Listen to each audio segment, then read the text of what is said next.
ये 13 दोष ऐसे हैं जिसके जीवन में होंगे तो उसको कभी शांति, कभी सुख, कभी ऐश्वर्य ये टिकेगा नहीं और दुर्गति निश्चित हो जाएगी। बहुत ध्यान से सुने। एक श्लोक में 6 दोष और दूसरे श्लोक में 7 दोष। उपासक को कभी इन दोषों को अपने अंदर टिकने नहीं देना चाहिए। और जो संसार के मार्ग में चल रहे, अगर इन दोषों में चलेंगे तो हुआ जो आपके पुण्य कर्मों से ऐश्वर्य है भी वो नष्ट हो जाएगा। आप दुख, चिंता, शोक से ग्रसित होकर बड़ा दुख में जीवन व्यतीत करेंगे और आपकी गति बिगड़ जाएगी, दुर्गति हो जाएगी। विकत्थनः स्पृहायुर्मनस्वी बिभ्रत कोपम चपलो अरक्षणश्च एतान् पापाः षण्णराः पाप धर्मान् प्रकुर्वते नोत्र सन्तः सुदुर्गे संभोग संविद विषमोति मानी दत्तानुतापी कृपणो बलीयान वर्ग प्रशंसी वनितास्तु देष्टा एते परे सप्तनशंस वर्गाः। जो अपने मुख से अपनी बड़ाई प्रशंसा करता है, ये 13 लिख लो दिमाग में, डायरी में, क्योंकि ये नोट हो रहा है, आवाज डाली जाएगी, आप बार बार सुन, इनसे बचिए। अपनी बड़ाई, अपनी प्रशंसा कभी अपने मुख से नहीं करना, नहीं तो आपके पुण्य नष्ट हो जाएंगे, बुद्धि भ्रष्ट माने गिर जाएगी। अगर परमार्थ में चल रहे हैं तो भी, और व्यवहार में तो पुण्य नष्ट हो ही जाएंगे। बुद्धि गिरी हुई तभी ऐसी बात होती है। और यह दोष बहुतायत है, ये बहुत प्रभावशाली है। अपनी बड़ाई मारना, इसको देख लो, पकड़ो, सत्संग है। अपने मुख से कभी अपनी बड़ाई ना करना। अगर कोई अपने मुख से अपनी बड़ाई करता है तो उसके सुकृत नष्ट हो जाते हैं, बुद्धि भ्रष्ट माने गिर जाती, पतित हो जाती है, फिर निर्णय ठीक नहीं। अगर हमारा सारथी, हमारा ड्राइवर मूढ़ हो तो कहीं भी हमको गिरा देगा, तो वो बुद्धि भ्रष्ट मतलब गिर जाती है, निर्णय करने लायक नहीं रहती। अपनी प्रशंसा अपने मुख से करना। दूसरा, लोलुपता, ये वृत्ति नहीं होनी चाहिए। धर्म से चलेंगे, धर्म के द्वारा जो हमें प्राप्त होगा उसी से हम अपना भरण पोषण करेंगे। आपके बच्चे स्वस्थ होंगे, बुद्धिमान होंगे, परिवार में बहुत सुख और शांति होगी। भले दीपक की तरह जलो, बहुत काल तक रहेगी। लक्ष्मी जी भी आपके घर में बहुत काल, हम ये नहीं कहते कि बहुत नहीं, जितनी है बहुत सुख शांति से चलोगे। अगर लोलुपता करोगे, हिंसा, छल कपट, व्यभिचार, चोरी, ऐसे धन आ जाए, वो आएगा, लेकिन वो हाइलोजन की तरह आएगा, एकदम प्रकाश और फ्यूज, बिल्कुल अंधकार करके जाएगा। देख लेना, तुम्हारे जो सुख के हेतु हैं, तुम्हारा शरीर, तुम्हारे बच्चे, तुम्हारी पत्नी, तुम्हारा परिवार, उसको देख के तुम रात दिन जलोगे बिना आग के। ऐसे उनके आचरण होंगे, ऐसे उनके अंग होंगे, ऐसे उनके दिमाग होंगे, ऐसा उनका व्यवहार होगा। ये लोलुपता अगर उपासक में या किसी में है तो उसको नष्ट कर देती है। सावधान। तीसरा, यदि आपका अपमान होता है तो आपको उसे सहन करना होगा, उससे आपके पाप नष्ट हो जाएंगे। जो तनिक सा भी अपमान होने पर बहुत क्रोध करके दूसरे का अपकार करने लगता है, ये आपका पतन करा देगा, ये आपको फंसा देगा, हृदय जलेगा, अर्थव्यवस्था नष्ट होगी, पूरा परिवार दुखी होगा। जरा सा अपमान की संभावना में आप किसी से भी भिड़ गए, किसी से भी, वो ये प्रवृत्ति आपका पतन कर देगी। उपासक में तो अपमान सहना अमृत है, नीचापमानम सुधा, पर व्यवहार में भी ज्यादा उत्तेजित मत होइएगा। ये तो कुछ मिनट की बात है, अगर आपने उसे मारा पीटा, रिपोर्ट हुई कानून की, ओ फंसते चले जाओगे, अर्थ जाएगा, समय जाएगा, चिंतन जाएगा, बहुत तरह से हानि हो जाएगी। अगर आप सह गए तो आपका सहना उसके लिए आग बन जाएगा। उमा क्षमा साप होते भारी, तुम्हें दंड देने की जरूरत नहीं, उसका एक कर्म ही उसे दंड दे देगा। आप शांत हो जाइए, आप सत्संगी हैं, आप शांत रहिए। चौथा, निरंतर क्रोध और उसका चिंतन। बैठे बैठे बस द्वेषियों का चिंतन ही हो रहा है, अंदर क्रोध का चिंतन और द्वेषियों का चिंतन ही हो रहा है। द्वेष भरी बातें, द्वेष भरे क्रियाएं, उन्हीं का चिंतन करके जलते रहना क्रोध से। उपासक को तो क्रोध करना ही नहीं चाहिए, बहुत शांत। ठीक है, अभ्यास में कभी क्रोध हो सकता है, उसको फिर समन करो, अंदर से प्रायश्चित जैसा कि अब गलती हुई, आगे नहीं करेंगे। और व्यवहार में भी क्रोध को आप पीना सीखें। अगर बार बार आपका क्रोध प्रकट होता ही रहेगा, आपका स्वभाव बिगड़ जाएगा, आपके पुण्य नष्ट हो जाएंगे और आपका जीवन नष्ट हो जाएगा। देने वाला उतना दे देगा आपको, आनंदित रहो। पैसा खर्चा, सब पूरे जीवन का विध्वंस मचा दिया क्रोध ने। कहीं भी आप देखो, किसी से क्रोध करके देखो, फिर देखो तुम्हारा भजन चल रहा है, तुम्हारी वो आनंद वृत्ति है नहीं, जलोगे और वो जलन और गुस्सा दिलाएगी और वो बैठे बैठे जलो नहीं। ये क्रोध जो है, ये चाहे व्यवहार में हो चाहे परमार्थ में, दोनों की हानि करने वाला है। और आश्रित जनों की रक्षा ना करना। अगर कोई भाग कर आपके पास आ गया है, कोई पशु पक्षी या कोई मनुष्य, आपको चाहिए कि अब चाहे हमारे पहले प्राण जाएं, उसकी रक्षा करेंगे। सीवी जैसे तो कोई बिरले ही होते हैं, पर इतना जरूर ध्यान रहे, जैसे कोई पशु पक्षी किसी भय से आपके सीमा के अंतर्गत आ गया है, अब उसकी रक्षा करनी है आपको। अगर आप स्वयं मार देते हैं या मरवा देते हैं, यह आपके सुकृत नष्ट कर देगा, यह आपकी दुर्गति का कारण बन जाएगा।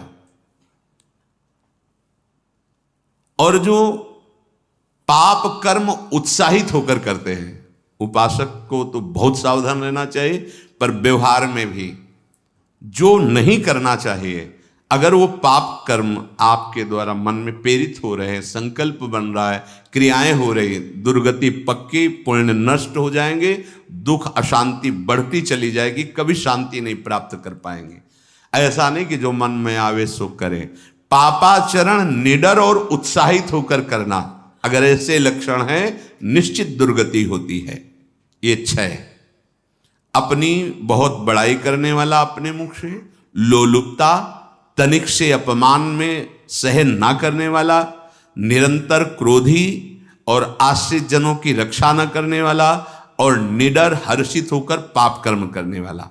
दूसरे श्लोक में 7 है, 6 ये 7।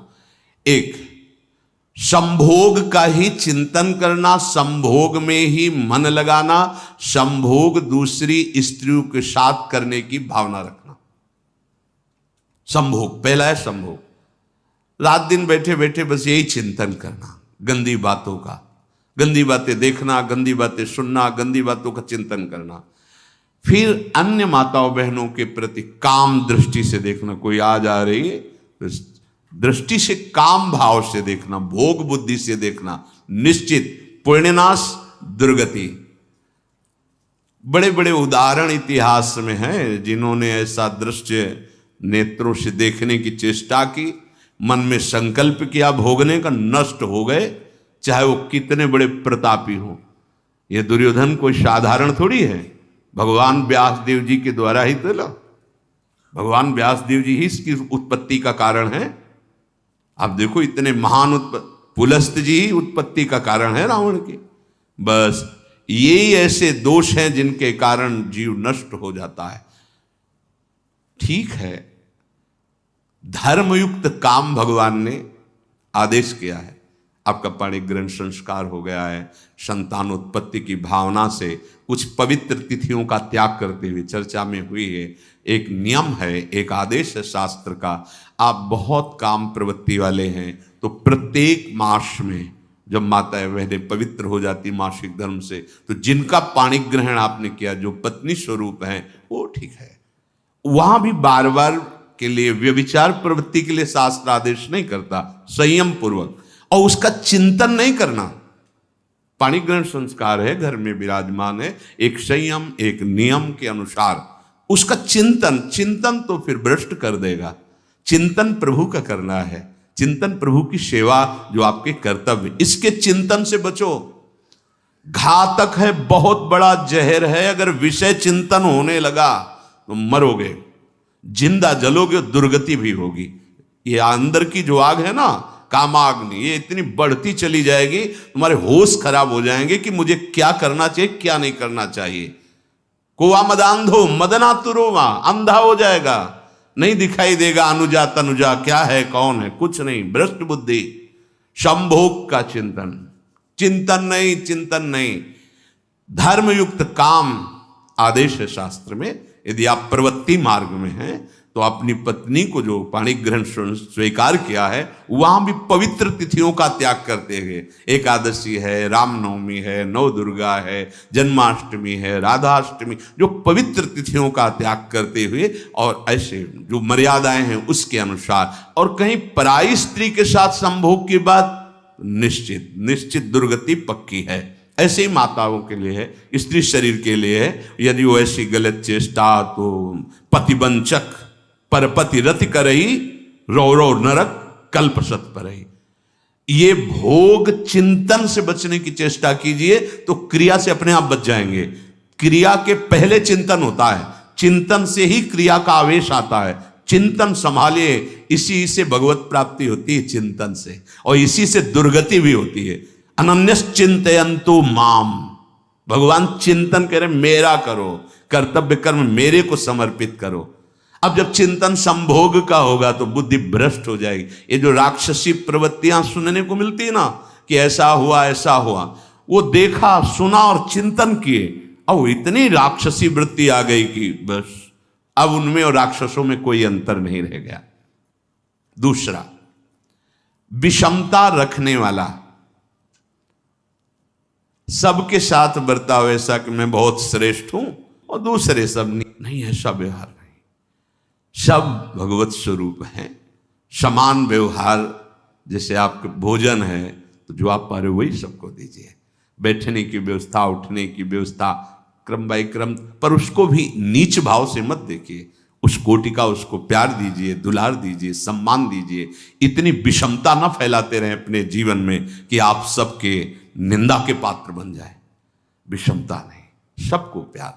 हाँ ठीक है, पुत्र का अलग प्यार है, भाई का अलग प्यार है, पिता का अलग प्यार है, पर हमारा व्यवहार प्रीति युक्त होना चाहिए, विषमता भरा नहीं होना चाहिए। अगर हमारे चित्त में विषमता ही रही तो संसार है, प्रभु नहीं है। जीत विषम संसार कीर्ति जग बिस्तरे। जो विषमता पर विजय प्राप्त कर लेता है वही भगवत प्राप्ति का अधिकारी। ये विषमता बहुत बड़ी हानि है। तीसरी बात, अत्यंत मानी होना। जहां आपके प्राण कमजोर होंगे, पुण्य नष्ट होगा, आयुश्री सब नष्ट होना है, ऐसे आचरण करवाएगा गुरुजनों के साथ, महापुरुषों के साथ।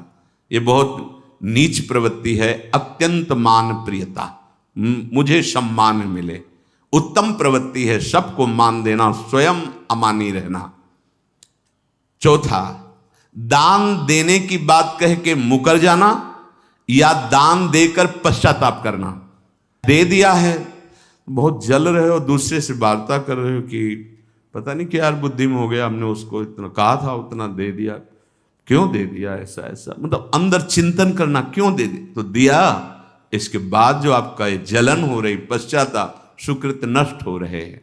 दान देकर पश्चाताप करना या दान देने की बात कह के मुकर जाना। जैसे आपने कह दिया आपको इतना इतना ऐसा, अब आप मुकर गए, ब्याज सहित तुम्हें देना होगा, ये तुम्हारी दुर्गति का कारण बन जाएगा। ऐसे ही नहीं बोलना चाहिए, बहुत होश से। वाणी एक अमोल है, जो कोई बोले जान, ये तराजू तौल के तब मुख बाहर आन।